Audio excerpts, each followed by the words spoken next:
Sometimes it is truly interesting to try and find the right graphic, and I don't know that I've still found it, but we'll go with it because that's what's on the screen.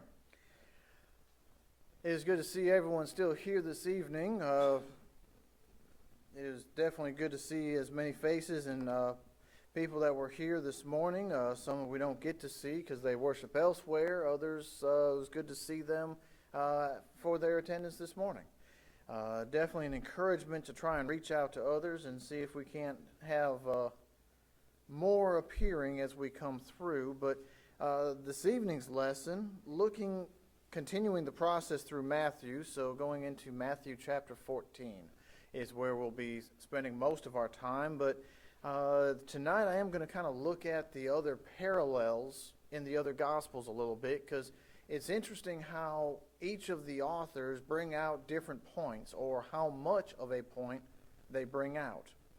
But before we get down into the text, I'm looking at this section, and the name of it changed about 3 or 4 times. The more I read it, the more I changed my direction of what I was seeing and what I was getting out of it. So ultimately, I got the idea of Jesus was a man. He was born a man. He lived on this earth just as you and I are living right now, and that made him able to say that he has lived the life that we can live. He has been able to be exposed to the different things, and in tonight's lesson, the flood of emotions. That's what I started seeing in this short section of Scripture. In Matthew, it covers chapter 14, verses 1 through 23. The other chapters, it varies as to how many verses it covers, but it actually covers quite a few different elements, and each one has its own emotional direction to it. So in looking at this right here, I thought about where Paul says in 1 Corinthians 9:22, "I have become all things to all men, that I might by all means save some." How much respect do we have for a person who knows what they're talking about? I can't come up here necessarily and tell you how to parent your child. I have 4-legged ones. They don't act the same as a 2-legged one. So, so I can read books, I can go to school about it, I can learn about it, I can tell you what I think are the best practices based on what I've learned, but I've not experienced it. Whereas now Christ, having come to this earth, lived as a human, done this for us, has experienced it. So when he says, "Come unto me, my burden is light," in comparison to the world, he has been here. He's been struggling with the difficulties of this life. And so we get to see some of that here. We see the highs and the lows in this section of Scriptures. In this small section of Scripture right here, within this part of the chapter, we see there are so many lessons we could take. We could probably spend some time just diving into each element here, but we'll continue forward.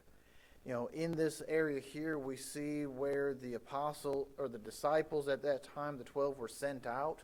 As we were studying it in Matthew, that started back in Matthew chapter 10.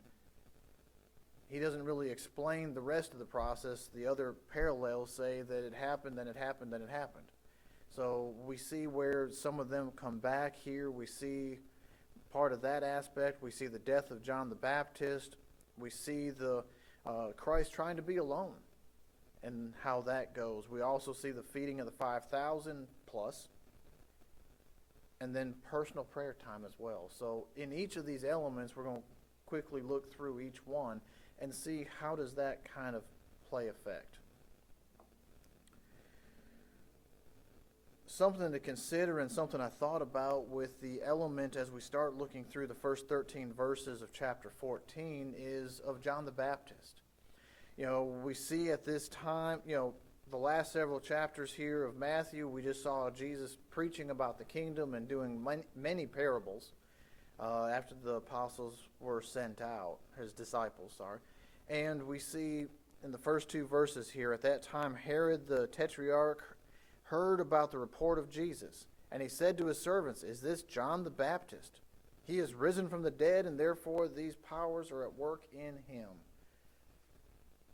Something to note about this whole situation, and kind of looking and glancing at what happens here, is that he remembers and recounts what happened to John the Baptist.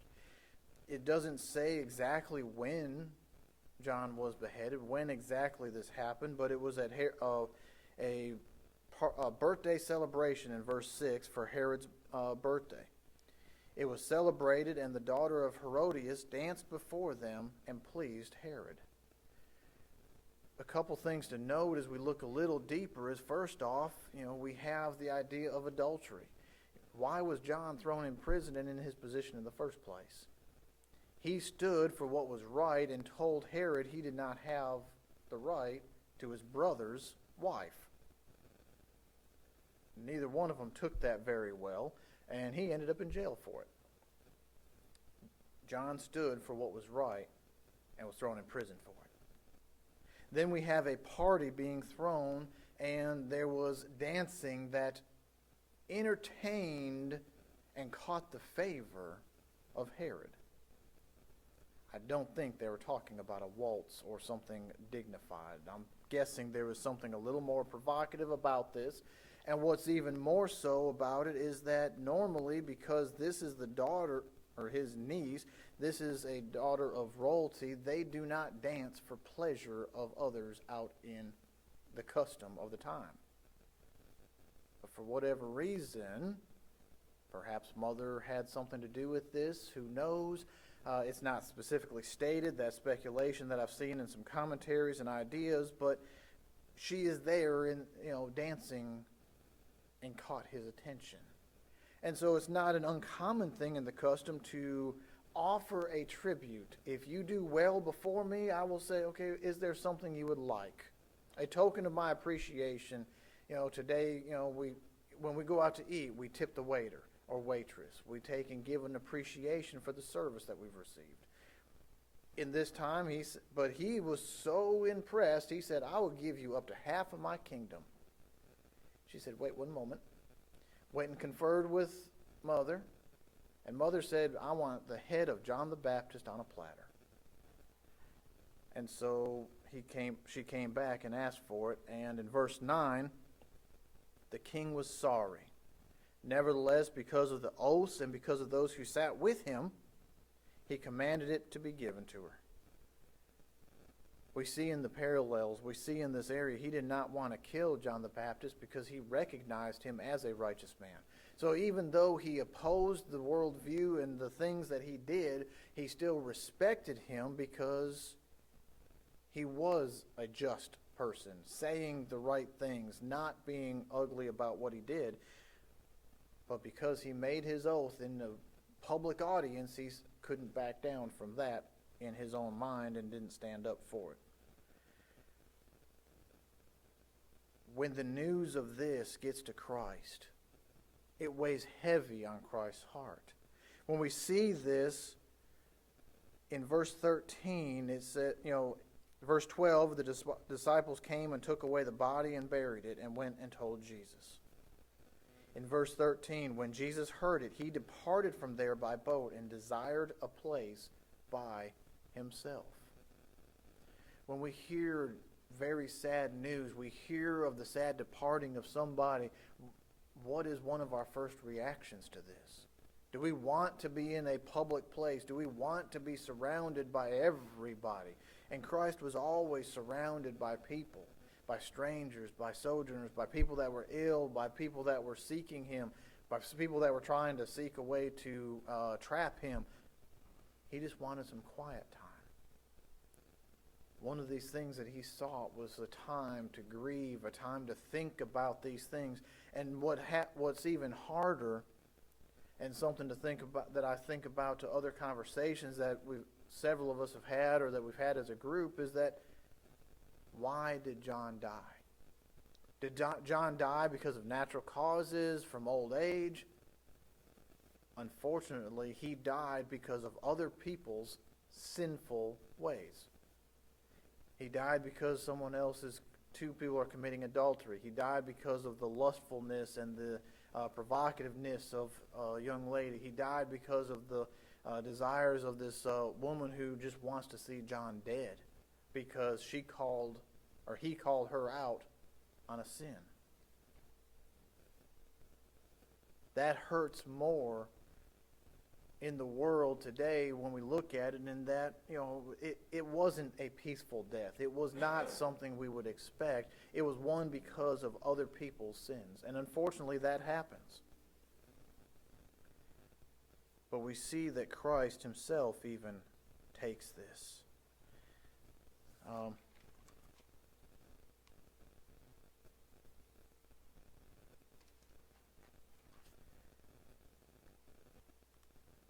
Another emotional element of this section is that of moving forward past it. We start to see, and this is where we see it more in the parallels than we do in Matthew, is that the 12 disciples returned. So of course he's recounting the death of John, but yet we see in this same time period, it was a time period that the 12 went out, that Jesus is still doing all these great wonders and all these things. And so now the 12 return, and we start to see the joys that are here as well.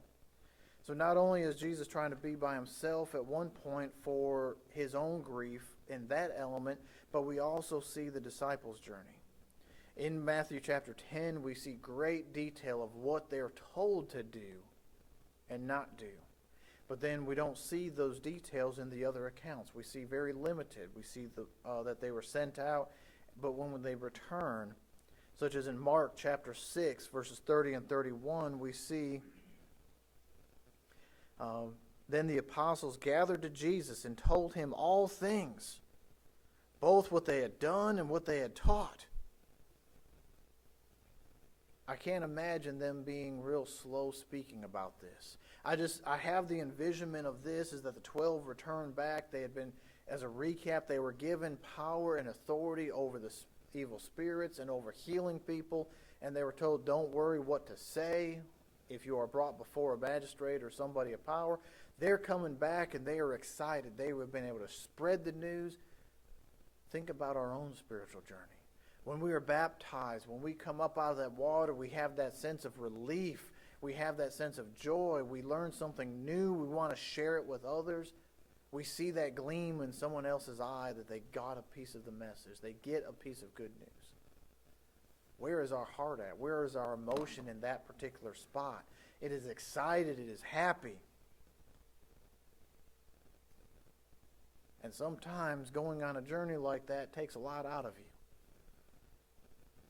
As we look at verse 31 in chapter 6 of Mark, it says, and he said to them, come aside by yourselves to depart to a departed place and rest a while. For there were many coming and going, and they did not even have time to eat. There was so much going on that we couldn't focus on the joy of what you just accomplished. Let's go aside. Let's go to a place and have our little spot to be able to sit and enjoy this moment. Talk about it. Let's be by ourselves for just a minute. How much do we need that sometimes?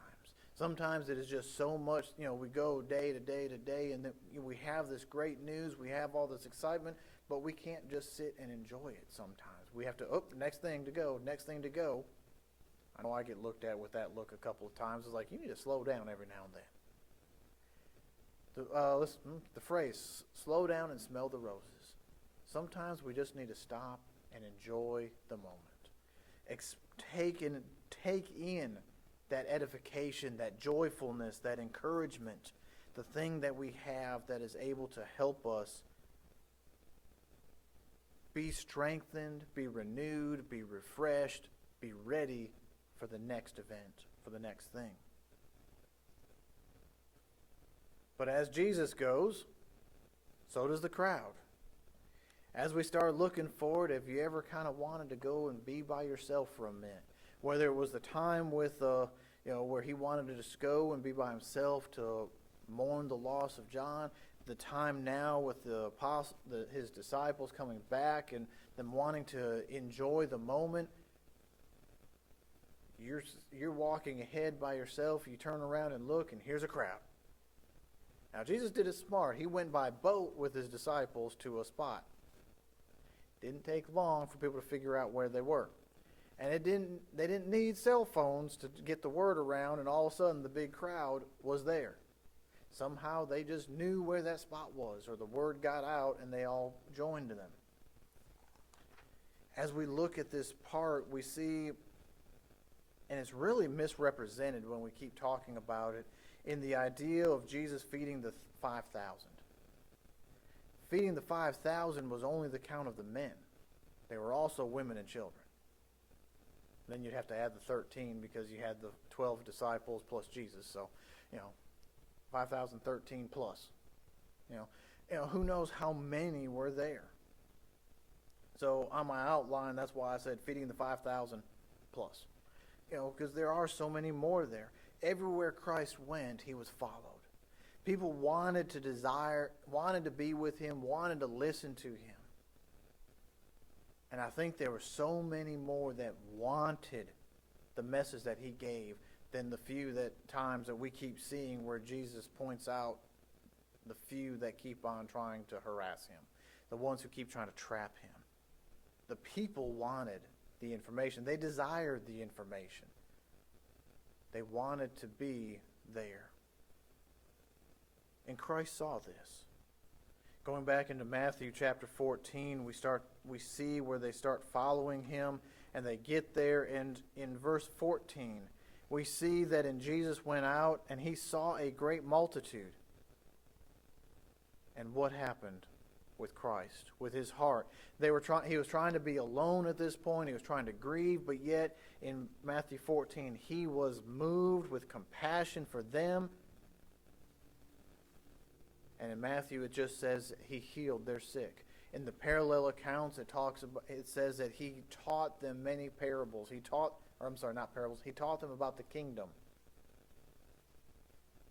When he saw the masses coming to find him, to listen to him,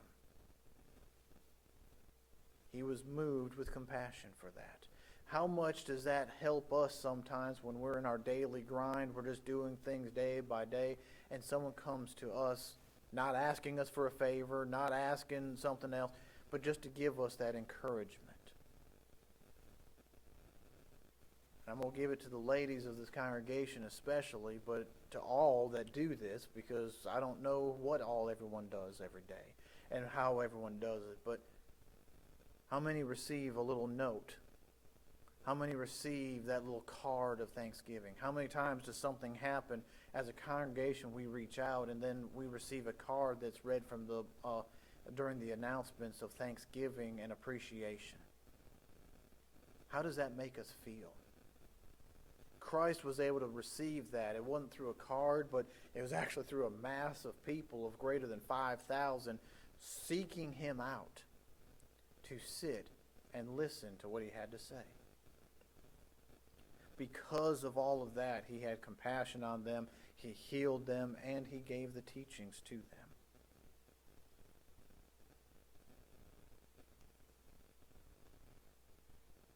In this process, Christ looks to his disciples who just came back from that missionary journey, going out to the cities. He gave them power over the spirits and of things to say, and he told them to feed them. Because at one point, after being overwhelmed with the compassion, the 12 said, hey, wait a minute, this was our time. We tried to find a quiet place, and now there's all these people. We're in a desert place. There are no food venues. There is no place for food. We have only a couple items with us. We have 5 loaves and 2 fish, and over 5,000 people. Let us send them away. Send them to go back to the different cities and go find their own food. And Christ looked at them and said in verse 16, they do not need to go away. You give them something to eat. And they said to them, we only have 5 loaves and 2 fish. So he said, bring them here to me. So instead of taking and sending them away, the people that gave him that compassion, gave him that good uplifting needs that he had, he said, let them stay. We will take care of their need. You take care of their needs. And they said, we can't. I think it's interesting that they had just come back from a journey. Could they have had a little more faith about it and tried to do something? Maybe they didn't have that ability yet. I don't know, because he doesn't scourge them about it. He just says, bring the items that you have to me. In the previous verses, when they said that what he gave them was the abilities over the unclean spirits, and so it was, and over healing, not out of the food and out of other things. So maybe they couldn't do anything. But the question then became, what to do about it? So Christ took and fed them all, so much so that after 5,000 men, women, plus women and children, they had 12 baskets full of leftovers. He gave thanks for the food. He took that and he gave, in Matthew it says, he blessed it.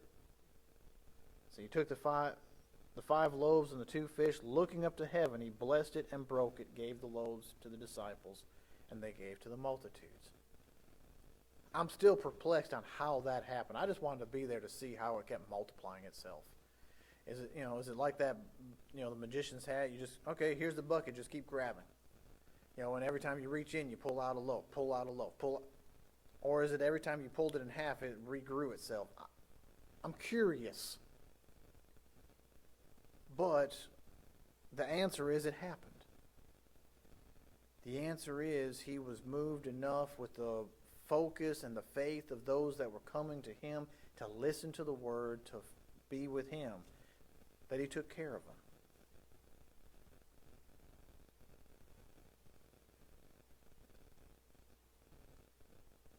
And he fed the entire group. As we go through the whole feeding, as we go through all of this, we still have the point that, Christ still wanted his personal time. He still wanted to take and have that moment. And we see that as we go forward, as he looks at it here in verse 22, we see immediately after everyone was fed, after everything was done, immediately Jesus made his disciples get into the boat and go before him to the other side while he sent the multitudes away. He may have had some closing remarks, some closing things to say to them, but somehow he was able to dismiss the 5,000 plus. Once he dismissed the 5,000 plus, he sent his disciples away first on the boat. He stayed behind. He then dismissed the group. And then verse 23, and when he had sent the multitudes away, he went up on the mountain by himself to pray. Now when the evening came, he was there alone. He still took his time to be alone. And how did he handle his grief? How did he handle all these overwhelming and maybe not overwhelming, but all these floods of emotions, these highs and lows? That's going to be a real low when you found out about John. It's going to be a high about finding out about his disciples. When you leave and try and be by yourself, all of a sudden the initial shock that 5,000 plus people found you when you tried to be alone in a desert. But then the joy and everything else. How many different emotions did Christ have in just these 20-something verses? This was what? Verse 23. In 23 verses, he's shown us how many different emotions, and all of this in one day. From the best I can tell, is like he got the news, we got this, he tries to be alone, they all flood around him. If it's not one day, it's a very short time period. A lot of emotions, a lot of different things that he was able to do, and he showed us how to handle it. We could also look at it from the idea of the crowd, is that when we go to someone, do it in sincerity. Do it out of compassion, out of desire to help and to be there. What is it that we do when we need time. There are times that we need to be in a crowd, and there are times that we might need to be alone.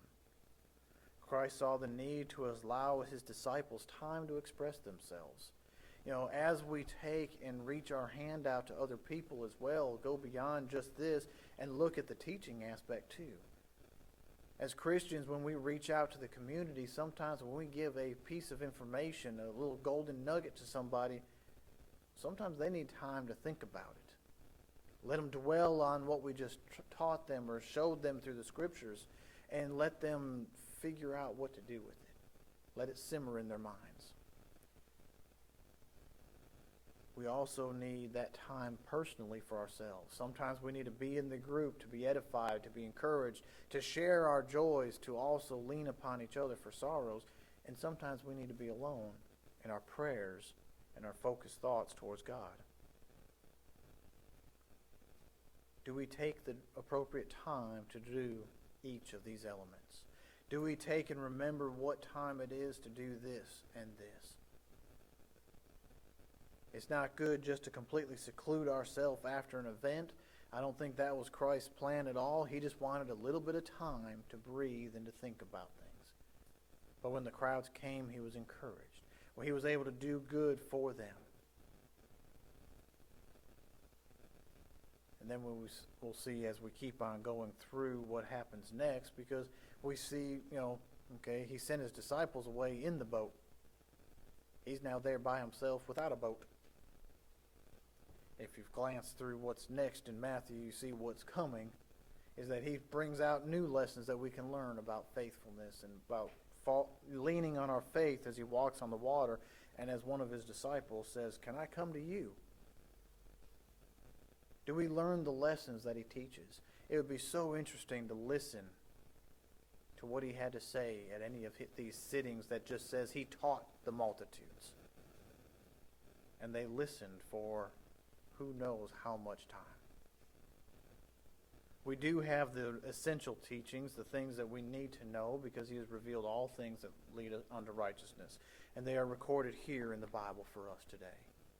As we go through these different lessons, as we go through and see these things, are there things in our lives that we need to change, or we need to update, or we need to focus on? Christ gave us several things to think about here with these different emotions, the way to handle each one, the way to get over the bad ones, the way to continue forward, and to be encouraged. Can we encourage and help anyone tonight? Do we need to help get past some negative emotions, the negativity, the downs in our lives? The invitation is open to be able to come forward if you have a need of the congregation. If there is a need, please come forward while we stand and sing.